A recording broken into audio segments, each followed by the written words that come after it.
invitamos a Olga Lucía Morales. Ella es neumóloga pediatra, docente de la Universidad de Antioquia, neumóloga del Hospital San Vicente Fundación y Clínica Nobel.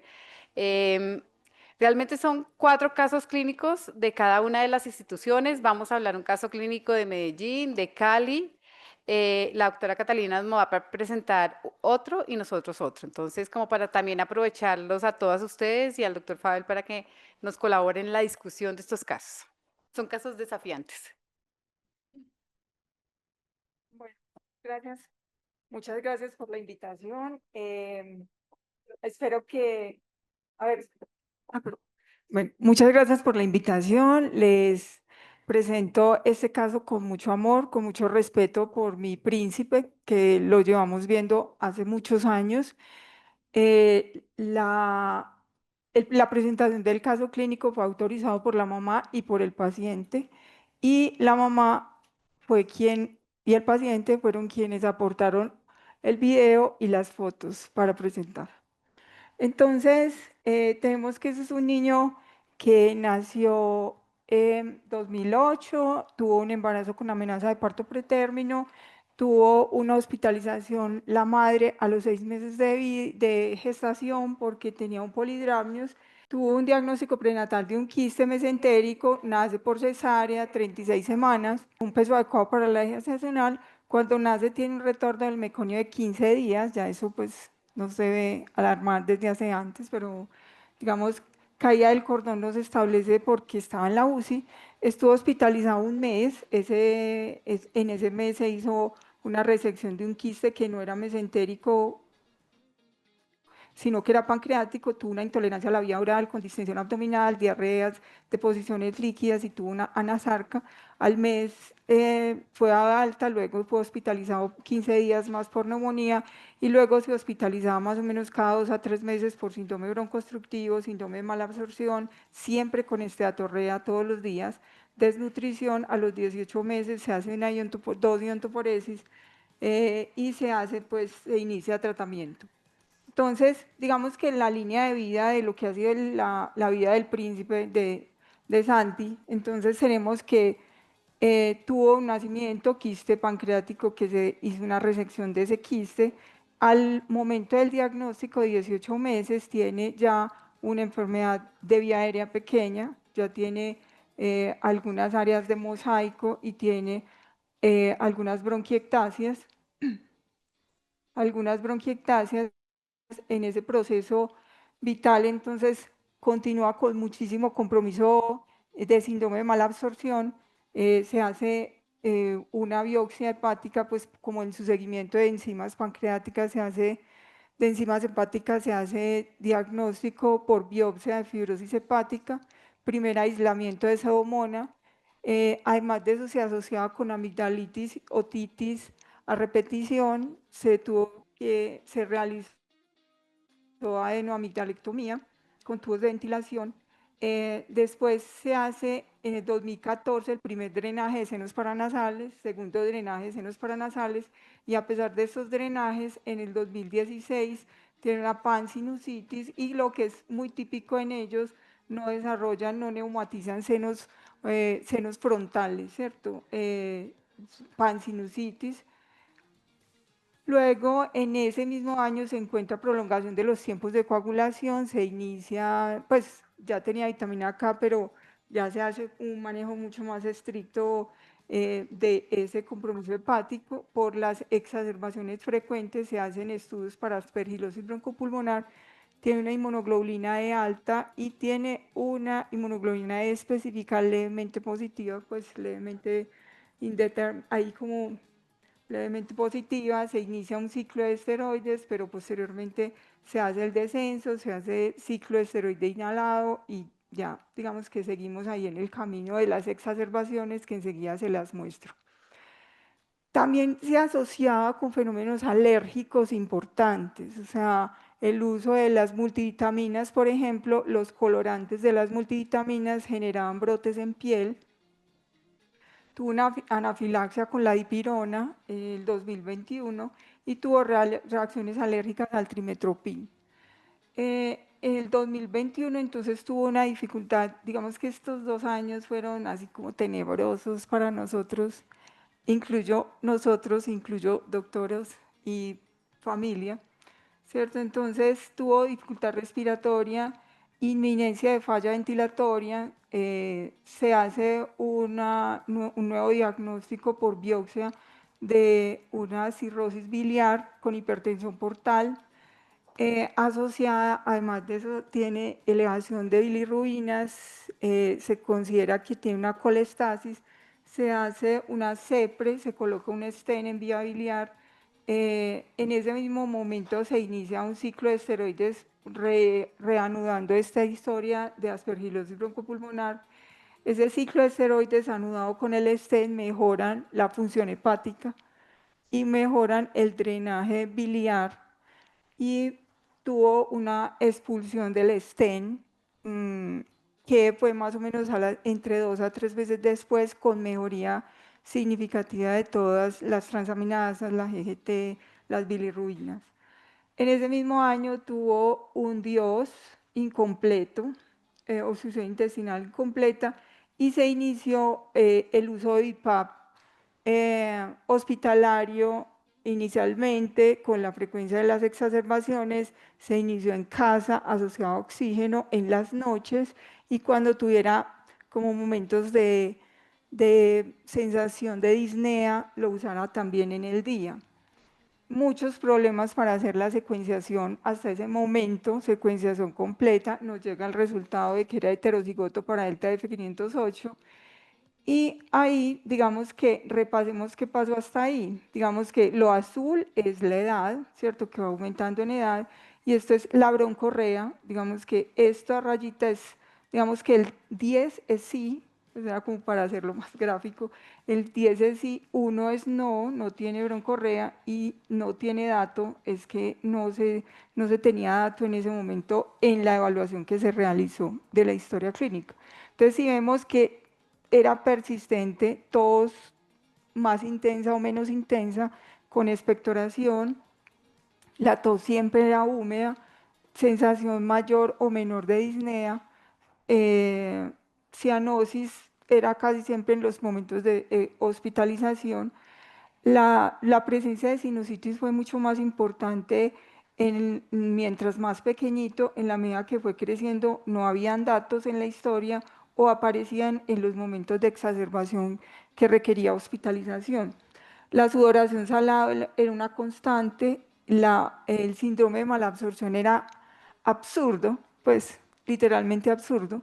Si lo estás esperando en consulta para que entre y es un momentico, doctora, que fue al baño porque se le sale un poquito de grasa, pues sin ningún esfuerzo, ¿cierto? Entonces, a pesar de un manejo constante con aumento progresivo de enzimas, los inhibidores de bomba de protones, el manejo del prolapso rectal que empezó más o menos en el 2014, múltiples episodios de sobrecrecimiento bacteriano. Esta era la evolución del peso y la talla. Esta es la relación de peso-talla para menor de 5 años. Entonces, digamos que iba bien. El de la talla para la edad, que se veía cómo se desplomaba en la talla, pues no estaba bien, pero cada día estaba como un poco peor. Y este era para los niños más, ya cuando estaba más grandecito, más de 6 años, la relación de talla para la edad, donde se veía cómo estaba en el percentil 3 casi siempre. Digamos que todas estas mejorías que vamos a repasar nuevamente cuando veamos las tablas son después del uso del Trikafta. Entonces, aquí tenemos la evolución del índice de masa corporal para la edad, que parecía estar medianamente bueno. Esta es la frecuencia de hospitalizaciones del príncipe. O sea, aquí tenemos las del periodo cuando empezó en el hospital, que fue más o menos alrededor de los 3 años, más o menos. Y estas son las consultas que teníamos de seguimiento ambulatorio, lo que está abajo. Lo que está arriba son la frecuencia de hospitalizaciones. Entonces tenemos una frecuencia de hospitalizaciones en el hospital, 29 hospitalizaciones con un total de día de hospitalizaciones de 446, El tiempo más intenso de hospitalizaciones fue entre el 2021 y el 2022. Este es el uso de antibióticos venosos, los que están en el 10, pues antibiótico venoso, y lo que está en el 5, o sea, en esta parte son antibióticos orales por exacerbaciones, aumento de la tos, aumento de los síntomas. ¿Listo? Digamos que aquí les quiero mostrar el seguimiento de bilirrubinas, de función hepática, de colesterol, que es una forma de expresión también de cómo está funcionando colesterol, triglicéridos, cómo está funcionando el hígado, el INR, y les quiero mostrar la evolución desde el principio de colonización. Su germen más relevante es Pseudomonas a través del tiempo, ¿cierto? Y cómo el BEF1 llegaba hasta el 50-48% más o menos. Entonces, siguiendo como en el proceso vital, tenemos que en el 2022 se formula el Trikafta en enero, pues digamos que nos llega diciembre, enero, pues algo así. En enero se formula, el paciente usaba el BiPAP en el día algunos momentos y en la noche siempre lo usaba, muy juicioso. Se inicia el Trikafta en el mes 8, o sea, 7 meses después de su formulación, después de una frecuencia de hospitalizaciones muy importante. El chip-pum para ese momento era de 5, clasificada como A, o sea, podríamos darle la dosis completa. Al mes siguiente, pues digamos 2 meses después, ya inicia a dormir sin BiPAP. Al, al siguiente mes, tuvo 3 meses de Trikafta, ya no se lo dieron más. Entonces vuelve y se hospitaliza, reingresa a hospitalización en UCI. En ese momento estaba placa de toras, entonces atrapamiento con algunas imágenes de atelectasias, algo de bronquiectasias hacia diferentes áreas. 2023-2024, enfermedad de vía aérea pequeña, bronquiectasias cilíndricas, algunos tapones de moco, bronquiectasias impactadas con moco. Esta es la resonancia donde tiene cambios de fibrosis, hipertensión portal compensada y esplenomegalia secundaria. Este es el príncipe en ese 2023 hospitalizado con trabajo respiratorio intenso, dificultad respiratoria franca, constante. En ese momento la mamá había visto la mejoría de su hijo los meses en que recibió Trikafta. Entonces esa señora, redes sociales, escritas, internet, por todas, televisión, salió por todas partes. Y un paciente en Ecuador se murió y tenía Trikafta. Y le mandó el tratamiento que tenía, se lo mandó a Medellín. El paciente con el Trikafta salió de la UCI. El tratamiento no se lo, digamos que después de eso tuvo tratamiento ese mes. Luego empezó con citopenias y esplenomegalia, se buscaron todos los hepatotropos posibles, todo fue negativo. Se encontró que era secundario a su fibrosis hepática, ¿sí? Entonces, a su cirrosis biliar. Tenía algunas varices que no pudieron ser ligadas, eran pequeñas. En ese momento se activa para trasplante hepático, estaba sin Trikafta, se hace ecocardio el mes siguiente, tiene hipertensión pulmonar leve, signos indirectos de hipertensión pulmonar.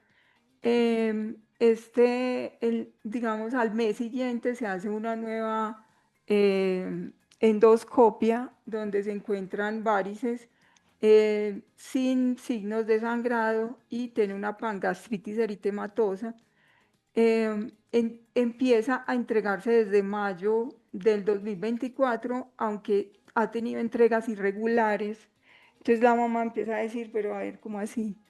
Si mi hijo está muy mal cuando no tiene Trikafta y está muy bien cuando tiene, pues eso se lo va a dar interdiario para que me rinda, ¿cierto?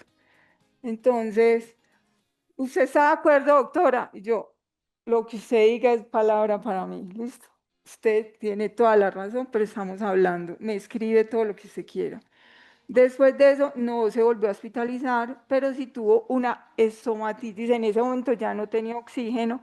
Tuvo una lesión por herpes en boca, una otitis, tuvo elevación de enzimas hepáticas, entonces tuvimos como un estrés significativo de enzimas hepáticas y de bilirrubinas, pero fue exactamente asociada al herpes. O sea, posterior al herpes, las bilirrubinas cayeron, como les voy a mostrar ahorita luego tuvo poco uso del BIPAP para la consulta de agosto. Para la consulta de octubre no tenía oxígeno y no tenía BIPAP.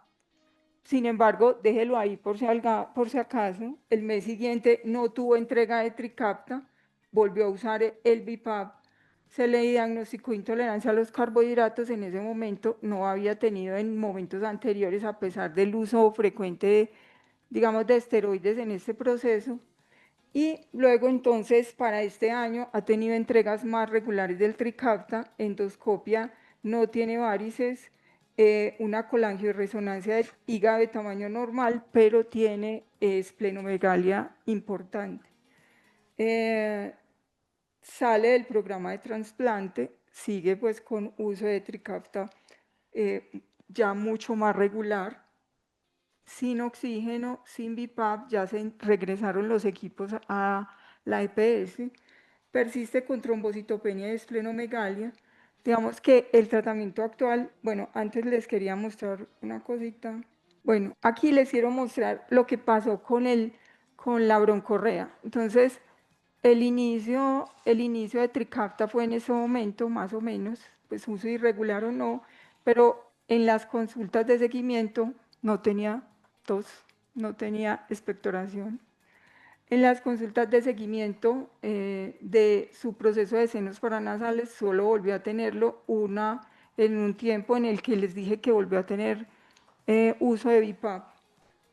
Su oración no la percibía como salada, mejoró significativamente el síndrome de malabsorción, bajando de 4 cápsulas con las comidas principales de Creón a 2 con comidas principales y 2 intermedias.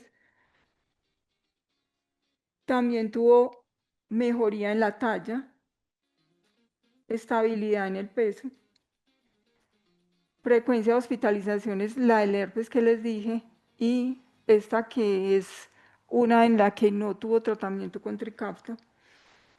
Digamos que también en este proceso nos acompañan otros síntomas que fueron depresión y ansiedad, pues o sea, si yo tengo 29 hospitalizaciones y casi, pues tengo todo el derecho, dificultades de la dinámica familiar y algunos momentos de dificultades de adherencia por situaciones propias del paciente, por cosas familiares y por falta de entrega de medicamentos en algunos momentos. Aquí quiero mostrarles cómo se elevaron las bilirrubinas en el momento en que tuvo la infección por herpes y posteriormente bajaron. Está en seguimiento de esa falla, digamos que esa cirrosis que tiene, pero tiene valores normales, podría decirse, de transaminasas GGT. Lo que nos preocupa es el secuestro de plaquetas por el vaso, ¿cierto? Que vemos como tenemos plaquetas de 50.000 ahorita. Sin embargo, no se ha vuelto a hospitalizar y la mamá dice, procedimientos, ahorita no, cambiemos de tema. Dificultades para mejorar los niveles de vitamina D a pesar de múltiples variaciones en la forma en cómo se le da la vitamina D en gotas, en cápsulas, bueno. Y mejoría significativa del BEF1 con el uso del Trikafta, 70% de BEF1. Aquí devolvámonos otra vez a esto. Entonces ahora el paciente está con Trikafta, con terapia que continúa con las nebulizaciones, ya no tiene la misma intensidad de hace algunos años, pero continúa con ellas. Ya las enzimas, como les dije ahorita, multivitaminas, ursacol, está con ácido fólico, esomeprazol, calcio, está con enalapril y ya tratamiento pues para la hipertensión portal, cardelilol, sertralina y suplemento nutricional. Otra cosa que les quiero mostrar es el cambio en la acropaquia. O sea, este paciente ya tiene un cambio muy significativo en la acropaquia y este ahora es el príncipe, sin oxígeno, sin dificultad respiratoria, asiste al colegio sin ninguna dificultad. Entonces, gracias a ti, Santi, pues a ustedes por escucharme y ese es el caso que les tenía. Muchas gracias. Muchas gracias. No sé si aquí tenemos varios expertos. ¿Tienen algún comentario? De la triple combinación es un cambio milagroso en la vida de los pacientes. El hecho que incluso hayan logrado que el paciente ya no esté enlistado para trasplante hepático es una gran cosa. Siempre se da de manera temprana, ya a diferencia del pulmonar, que es mientras a mayor edad, mayor chance, en el hepático es mientras más joven, mayor chance. Usualmente cuando uno ya se llega a cierta edad, es muy difícil que vaya a tener problemas hepáticos, pero un gran éxito con este niño y ojalá que pueda seguir teniendo acceso a los modificadores. Les den el Trikafta, obviamente, es más difícil que nosotros. ¿O hay algo en la literatura y se puede dar día de por medio? Sí, claro que hay Sí. mucha literatura, se utiliza, se pueden utilizar, estábamos hablando desde ciertos cítricos, ¿cuál era el que estabas diciendo, Carlos? Pomelo. Exactamente. Porque todo es a través del citocromo EP450. Entonces, cualquier medicamento que afecte eso, lo puedes entonces utilizar para, por ejemplo, busquen los escritos de Sudáfrica. Hay varios reportes en lo que ellos a veces tienen también problemas de acceso. Entonces, tienen que ver cómo lograr prolongar ese poco que le tienen. Y entonces lo pueden utilizar cada otro día o 2, 3 veces a la semana y todavía se tiene buenos resultados desde el punto de vista clínico. En Medellín tienen un chat las mamás. ¿Cómo van con la entrega? No, mal, vamos mal. Ah, de día por medio. Paz. Cuando llegan a la consulta, todos están día por medio, ¿cierto? Entonces, y pues, ¿cómo, por qué, cómo vamos? Ah, no, es que ya todas dijeron que eso está disminuida la entrega. Entonces, y cuando ves el paciente, no es como es que como le está dando día por medio, hoy tiene más tos. Pues como que lo que uno logra ver es que tienen mucha mejoría, casi que si se lo estuviera dando diariamente. Desgraciadamente hay mucha variabilidad